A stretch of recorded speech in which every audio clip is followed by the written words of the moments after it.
বিভিন্ন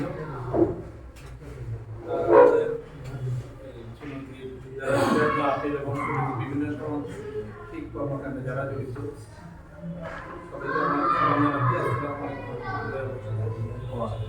আসলে আমরা সিরাত মাহফিল এক সময় শুধু মেলার জন্য আলাদাভাবেই হতো,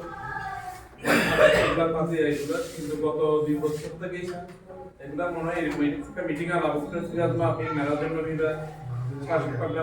সবগুলো যাতে একটা সিস্টেমের মধ্যে নিয়ে আসতে হবে, কারণ ফান্ড কালেকশন করা একটু ঝামেলা হয়ে যাচ্ছিল। আমার মনে হয় এবার একটু সময়টা খুব কম দিয়ে ফান্ডের অবস্থা মনে হয় দুর্বল আছে অনেক। আমরা যদি একটু চেষ্টা করি, এই বিশেষ করে যারা আমাদের ইয়াং যারা আছে এখানে, ওদের তো বিভিন্ন ক্লাবগুলো আছে। এখন শিলং থেকে আমাদের একটা জিনিস আমরা পাঠাতাম, সেটা হচ্ছে গান।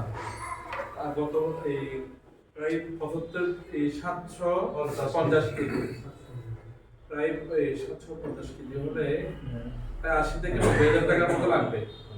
তো এর মধ্যে একটা এই ডোনেশন সবসময় থাকতে ভালো, এটা হচ্ছে সভাপতি যদি ডোনেশনটা দেয় তাহলে এটা আমরা এদিক থেকে প্রায় ফিল আপ করতে পারতাম আর কি। আর যদি না দিলে এটা শর্ট থেকে যেত, এটা যেগুলো আমরা ব্যবস্থা করব। এইবারও আমরা যতটুকু পারি সবাই যদি একটু চেষ্টা করে পার্সোনালি বা যদি একটু ক্লাবকে যতটুকু পারে, বিভিন্ন ক্লাবগুলো এখানে ক্লাবের সিনিয়র যারা ওরা আছে, ইয়ং যারা আছে ওরা হয়তো অনুপস্থিত। আর একটা ক্লাবের ব্যাপারে একটা কথা হচ্ছে, আসলে ওদেরকে ফোন করে আনতে হয়। আগে যেটা আমি করতাম, সবাইকে একটা ফোন করতাম, যেহেতু আমাদের এখানে একটু বয়স হচ্ছে, ব্যস্ততা। আমার মনে হয় এখান থেকে যারা আছে, রাব্বানি আছে, মাসুদ বা রাজিব বা যারা আছে আর কি, ওরা যদি ইয়াং ক্লাব যারা আছে ওদেরকে অন্তত 1-2 জনকে ফোন করা হয়, 2 জনকে ফোন করলে ওরা অন্যদেরকে নিউজটা পৌঁছায় দেয়। তো এই জিনিসটা যদি আমরা একটু রেগুলার এই ভবিষ্যতের জন্য রাখতে পারি, আমাদের জন্য ভালো হবে আর কি।